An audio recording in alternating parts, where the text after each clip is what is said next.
فأخرج لهم عجلا جسدا له خوار فأخرج لهم عجلا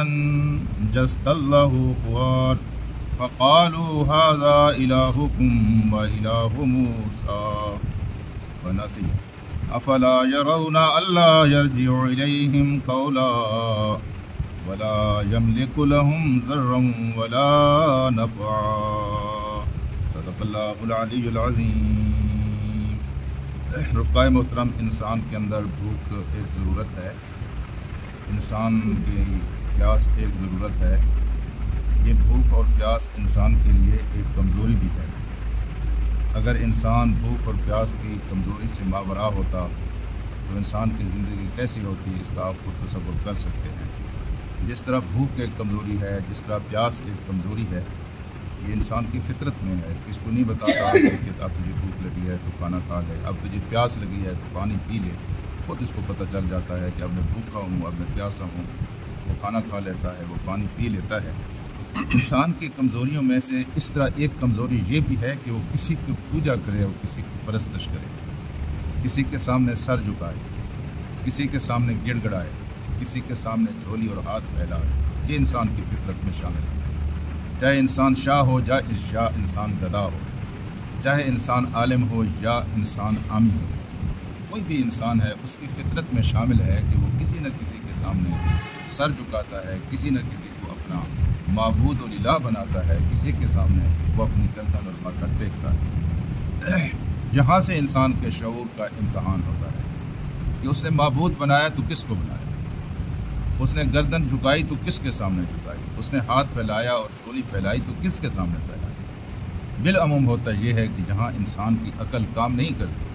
کسی بہت بڑے اژدہے کو دیکھا، اس کی سمجھ میں نہیں آیا کہ یہ اژدہا کیسے زندہ رہا، یہ کیسے سر چھپاتا ہے، کہاں سے یہ کھاتا ہے، حیران ہوا تو اس نے کہا یہ میرا معبود ہے۔ کسی نے سورج کو دیکھا، سمجھ نہیں آئی کہ یہ روز کس طرح طلوع ہوتا ہے، کس طرح غروب ہوتا ہے، اتنی روشنی کہاں سے لے آتا ہے، اتنی حرارت اس کو کہاں سے ملتی ہے۔ تو اس کی سمجھ میں جب نہیں آئی، حیران ہوا، متاثر ہوا تو اس نے کہا یہ میرا خدا ہے۔ کسی نے کسی کی معصومیت کو دیکھا، کسی نے کسی کے حسن کو دیکھا، کسی نے کسی کے کمال کو دیکھا تو اس نے اس کو اپنا خدا بنا لیا۔ کسی نے یہ دیکھا کہ یہ مجھے نفع پہنچا سکتا ہے، یہ مجھے نقصان پہنچا سکتا ہے، اس کو اس نے خدا بنا لیا۔ اور یہ انسان کی فطرت میں شامل ہے۔ حضرت ابراہیم علیہ السلام کو سب سے پہلے یہی مسئلہ پیش آیا تھا کہ میرا خدا کون ہے۔ جب اس نے سورج کو دیکھا اس کہا تو یہ میرا خدا ہے۔ پھر جب سورج غروب ہو گیا تو اس نے کہا یہ کیسے خدا ہو سکتا ہے، یہ تو خود کسی کا غلام ہے، اس کے اشارے پر نکل رہا ہے، اس کے اشارے پر ڈوب رہا ہے۔ تو بالآخر اس کے شعور نے کہا کہ میرا خدا وہ ہے جو ساری کائنات کا رب ہے،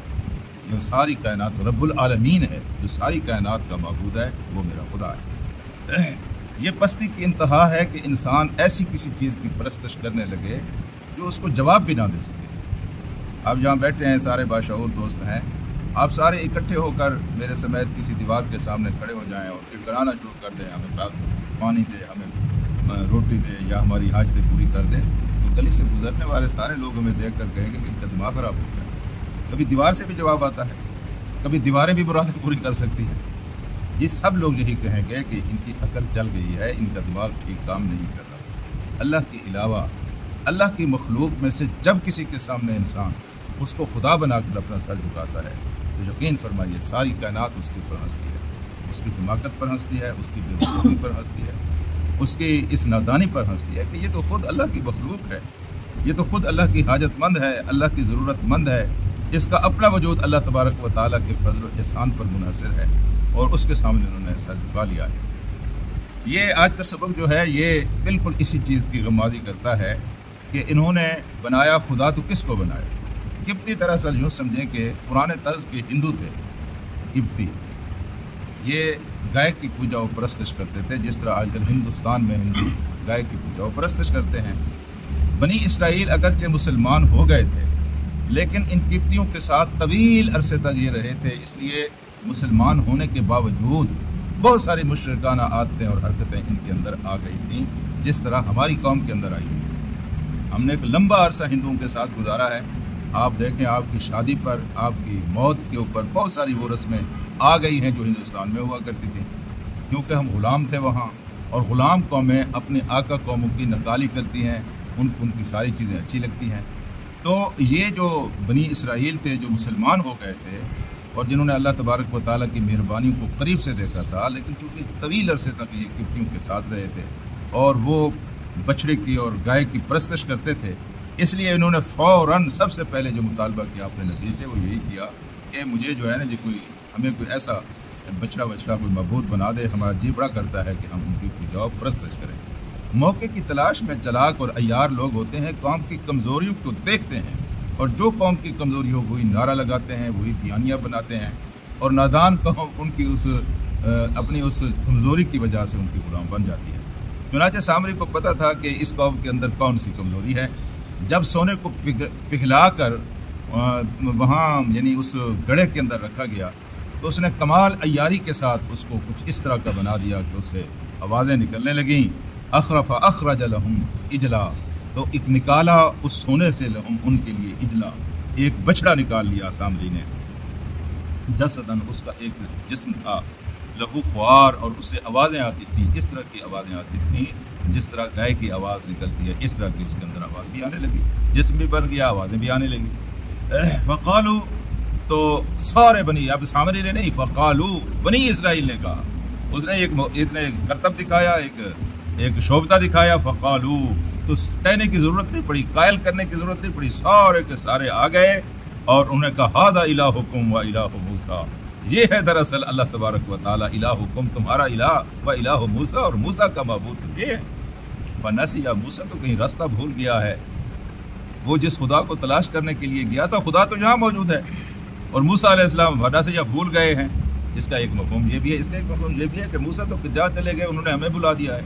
یہ ہمارا معبود ہے، آؤ مل کر اس کی پوجا و پرستش کریں۔ اور مادیت پرست لوگوں نے بغیر سوچے سمجھے اس کی پوجا و پرستش شروع کر دی، اور پھر کچھ کاروباری لوگ ہوتے ہیں وہ کہانیاں بنا کر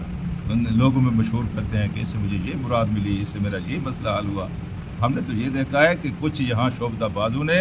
اپنے ہرکارے تنخواہ پر رکھے ہوئے ہوتے ہیں، عورتیں رکھی ہوئی ہوتی ہیں جو عورتوں کو جا کر جھوٹی کہانیاں سناتی ہیں کہ میں فلاں جگہ پہ گئی اور فلاں سے مجھے یہ ملا، فلاں سے مجھے وہ ملا۔ تو یہ باقاعدہ ایک صنعت ہے، ایک کاروبار ہے، اور زبردست کاروبار ہے، بڑے پیسے لوگ کماتے ہیں اس سے۔ تو وہاں بھی انہوں نے اس طرح کچھ کیا ہوگا، تو ساری کی ساری قوم نے کہا کہ ہمارا معبود تو یہ ہے جو ہمارے سامنے ہے۔ اب اللہ تعالیٰ کیا افلا یرون، کیا یہ پاگل اور نادان اور احمق قسم کے لوگ دیکھتے نہیں ہیں، ان کو نظر نہیں آ رہا کہ اللہ یرجع الیہم قولا، کہ جب یہ اس کے سامنے بات کرتے ان کی بات کا جواب بھی نہیں دے سکتا۔ اس بچڑے کو یہ اس کی پرستش کر رہے ہیں اور اس کی پوجا کر رہے ہیں جو اس کی باتوں کا جواب بھی نہیں دے سکتا۔ دیواروں سے کہاں جواب آتے ہیں، یا سونے کے بنائے ہوئے مجسموں سے کہاں جواب آتے ہیں، درختوں سے کہاں جواب آتے ہیں، تو نہیں جواب آتے نا، نہیں ہے جواب آتے۔ اللہ پاک نے کہا ان کی عقل اتنا بھی کام نہیں کرتی کہ وہاں سے کوئی جواب نہیں ہو، اس کے سامنے یہ پیچھے جا رہے ہیں۔ ولا یملک لهم ضرا ولا نفع، اور نہ یہ ان کو نفع پہنچا سکتے ہیں نہ ان کو نقصان پہنچا سکتے ہیں، نفع و نقصان بھی نہیں پہنچا سکتے، ان کی کسی بات کا جواب بھی نہیں دے سکتے۔ ان ظالموں نے ان کو اپنا معبود اور خدا بنا لیا ہے۔ تو میرے عزیز دوستو، یہ قرآن مجید کا بھی ہم تلاوت سن رہے ہیں تو اس میں بالکل ساری یہی باتیں ہیں۔ قرآن مجید کا نفس مضمون جو ہے بالکل یہی ہے۔ قرآن حکیم نے جا بجا اس بات کو کھول کھول کر بیان کیا ہے کہ اللہ نے ان کو آنکھیں دی ہیں، اللہ نے ان کو کان دی ہیں، اللہ نے ان کو زبان دی ہے، اللہ تعالیٰ نے ان کو عقل دی ہے، یہ سوچتے نہیں ہیں، افلا یعقلون، ان کو عقل نہیں ہے۔ یہ بات بار بار سمجھائی ہے، اور جن لوگوں کو یہ بات سمجھ میں آ گئی پھر وہ اللہ تبارک و تعالیٰ کی وحدانیت اور اللہ کی توحید کے قائل ہو گئے، اور ان کو پھر اللہ تعالیٰ نے اپنے رحمتوں سے